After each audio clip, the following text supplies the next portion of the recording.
In today's episode of the Pathway Presents podcast, I got a very interesting guest here with me today. I'm with Landon McCarter, who is hailing over from Secure Agent Marketing, who basically bring insurance marketing into the digital age. And we want to really deep dive into what Secure Agent Marketing is all about and how Landon thinks about growth for the company. So welcome to the show. Thank you, my friend. Appreciate it. So maybe give people like a quick overview. What is Secure Agent Marketing all about in the first place? Yeah, so Secure Agent Marketing is a digital marketing ad agency. We specialize in a single niche, which is the insurance and financial services space. So we work with life insurance agents, Medicare agents, advanced markets agents all across the country, helping them with their marketing, their lead development, their nurturing process, anything that has to do with digital marketing. We are the resource for the insurance agent. That makes a lot of sense. Cool. Now, tell us maybe a little bit more about your customers. Of course, we have a all rough understanding, but what makes them tick? Who are they, and how do you help them? Yeah, no, that's a great question. So, with working with the insurance market, it's a very interesting segment. So it's funny. I've owned a digital marketing agency for 14 years. I used to do just general ad agency work where I had the car lot, the chiropractor, the dentist, and everything in between. And it was funny because I used to always say there's two verticals that I don't want to play ball in. One is real estate and the other is insurance. And then once you know that now I'm only doing insurance digital marketing, several years later. And so the reason that I was afraid of that vertical and in the beginning is because it's such a different vertical than what I was used to. Insurance marketing is one of the most lead dependent verticals of all the verticals I've ever worked in. And so what I mean by that is, whenever you talk to an insurance agent, the term marketing for them really just means lead flow. The branding and the asset development and the developing of the white papers and the videos and the website, journey sort of, investments, those are all sort of overshadowed by how many leads am I going to get? What are the value and the intent of these leads? And how many of these leads am I going to close? And what's my cost per acquisition? And so it's bred a very, very competitive market in the insurance marketing lead development game. So luckily, we've been able to carve ourselves out a niche. I've got about 40 employees here in Springfield, Missouri. And we are the largest ad agency in the insurance space that's not connected to like an insurance company itself. So we do have competitors, but typically those competitors work for an insurance company. So we'll run into teams, every once in a while that do only insurance marketing, but they're typically owned by a large entity and they're only doing marketing work for their insurance agents. So we are able to sort of work with the independent agent, the IMO, the large insurance carrier. We've got customers all across the board on that. Very good. Cool. So now maybe tell us a little bit more about how these guys learn about you guys. I mean, you've basically, a lot of agents flocking into, learning about you folks, but what are the channels that you guys leverage?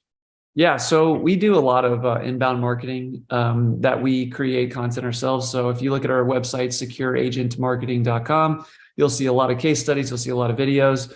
We've got a YouTube channel that's got about 16,000 subscribers in it, which is a very large YouTube channel when it comes to the insurance space. It's actually one of the largest. One of my business partners his name's Cody Askins, and he owns 8% Nation, which is a really large independent insurance agent conference. CodyAskins.com is also his YouTube, as CodyAskins.com is his brand, but he has a YouTube channel as well. He's got about 85,000 subscribers. So between, us, to our different brands, we've got about 100,000 YouTube subscribers. We're doing we're doing about 60 pieces of content a week or so between all of our stories and all of our emails and all of our social channels that we do, YouTube, everything. And so, we have a pretty heavy presence on YouTube specifically, but we also do all the social media on Facebook and Instagram and YouTube and Google and TikTok and all the different platforms as well. So we're very much a content marketing organization. Okay, very cool. Awesome. Now, what role does the website play in the journey, you would say? I always believe that the way that I explain the website is your whole digital marketing footprint. I always look at it and try to explain to people that it's like an octopus. What I mean by the octopus is that the head of the octopus has to be the website, because the website is sort of where all of that foundational material lives. It speaks to all your different segments that you're working with in the particular, whatever your brand is, you're going to work with different segments, most likely of that particular audience. And that website should be segmenting those audiences and speaking to those audiences separately with independent case studies and independent videos and all of that. Because in the insurance space, let's just say someone that sells life insurance versus someone that sells like Medicare, a lot of people will do both of those different types of insurance within one brand. However, the Medicare audience is looking for something completely different than the life insurance audience. So you got to make sure that that foundational content is sort of separated. So all that content needs to be organized well on your website to where that those customers can sort of, choose which path they want to kind of go down, and then they learn and educate themselves, because people work with the people that educate them. And so ideally, the website really serves as the foundation of all the marketing, because you really should be implementing all of your paid traffic landing pages inside of your website. The way that we do it, at least, is we'll drive a hidden landing page on the website that will have paid traffic go to it that looks like the website, but it only gives the user sort of one option at the end of that, which would be to convert in the way that we want them to convert. And then on the thank you page, then we say, hey, thanks for converting. By the way, we have this whole other website if you want to go, browse around, and then we send them through our website to educate themselves more.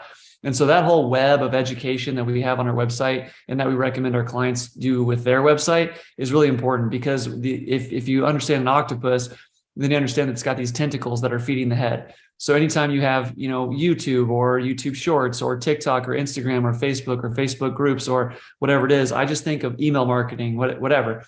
I think of those as tentacles that are sort of feeding the head. So if we have a TikTok and we shoot a short form piece of video content that's 57 seconds, we're going to utilize that short form content on Instagram, on Facebook Reels, on Instagram Reels, on Facebook Stories, on Instagram Stories, on TikTok, on YouTube Shorts, and all those places. Every one of those sources is going to have a URL that we direct those individuals to if they want to take further action on the video. It always leads back into the website. So you're trying to kind of use those tentacles to sort of gather up the traffic, put them into your website where you have all the case studies, all of the videos that sort of showing your brand, all the meet the team pages, all the sort of establishing yourself as a brand. So the website, in my opinion, is the head of the octopus, and then all the other social channels, paid traffic, et cetera, are the tentacles sort of feeding the head, if that makes sense. Yep, that makes a lot of sense. Is there something that you've learned when it comes to driving conversions from the website?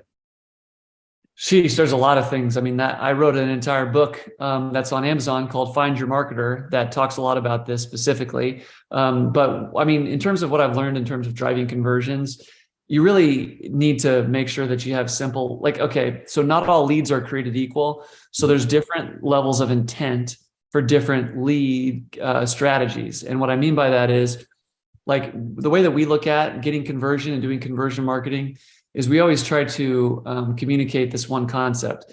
The first object that we're trying to do together is get water through the pipes and get lead flow. Then we're trying to fix the leaks after that and add intent and create more opportunity and refine that opportunity, et cetera. So, we can have a simple conversion page that just has, basic information, name, number, email address, and a conversion point, or you can go all the way down the path to like really qualifying that. In the life insurance space, the example is simple. So I can either capture your name, your phone number, your email address, your address, or I can capture those four things plus your beneficiary, plus the name of your beneficiary, plus the life insurance coverage that you think you maybe want to apply for. Is it 50K, 100K, 250, 250 plus? I can start adding qualifications to that form. So for every qualification point that we add, we're going to increase the cost per lead, but we are also going to increase the cost we're going to increase the intent of the lead as well. So there's always this sort of weighing, do you want more volume with less intent, or do you want less volume with more intent? And so, you always got to start, in terms of conversions, you've already got to start getting water through the pipes. One of the things that I feel like marketers that are new or people that are trying to figure this out in their first sort of whack at this whole conversion marketing game is they try to build out this like fabulous, huge marketing funnel that has 14 different steps and a customer journey and all these things that are on top of it before they even get working where they want it to work, and they don't really know which point to refine because they don't have any lead flow at all. So they might have spent 3 months or whatever building out this elaborate funnel that has all these upsells and cross sells and, implement a video here and send an email there and yada, yada. But if you don't have any leads that are going through it, it doesn't really matter. And it's hard to optimize. So the way that we try to work at it is we try to start with, get water through the pipes and then fix the leaks is kind of how we look at it. That makes sense. Landon, I got some rapid fire questions to wrap it up for today. Are you ready for those? I am. Very good. What is the last book you read or the last podcast you listened to? The last podcast I listened to was Joe Rogan. I am a fan of that content. It's a very good way for me to sort of consume something that's not marketing. In terms of the last book that I read, was probably my own book that I wrote. I just finished it. It's on Amazon. It's called Find Your Marketer. That is the last book I read. So that's not just a shameless plug. But yeah, that's the answer to your question. Very good. If there would be no boundaries in tech and you had a magic wand, what's the one single thing you would fix for your role as a marketer? I would fix the unrealistic expectations that people have about marketing in general. I think that people think that marketing is an exact science, that there's this magic lever that we can pull and outcomes like in goes ad spend and outcomes, free money. And unfortunately, it just doesn't work like that. And so if I could wave one magic wand, I would wave just customers' expectations of how this whole game works. Everybody thinks that it should be this easy, low-hanging fruit. Well, you're the expert, so if I buy leads, I should be able to get a 4x return on investment or whatever. And I mean, obviously on average, we're able to get, our return on ad spend where it needs to be, but there's always sort of optimizations to take place, and it takes patience, it takes expectations that are set in the correct place. Very cool. Now, for the very last question, I'd like to ask you if today would be your very first day working on secure agent marketing, what's the one advice you would give yourself for that journey? Start your content early. You can never start too early. Even if you don't like the content in the beginning that you're shooting, that early content that you're developing will start to help you find your voice of content that you do like. I think a lot of people try to create these perfect sort of videos or strategies, or they got to have all the equipment in the studio set up before they can actually, start shooting content. And that would be day one for me, is get back to the content basics. Very cool. And I really appreciate you took the time for us to share more about secure agent marketing. I want to give you the very last word. If people would be forgetting all that we discussed about secure agent marketing, what's the one thing people should remember?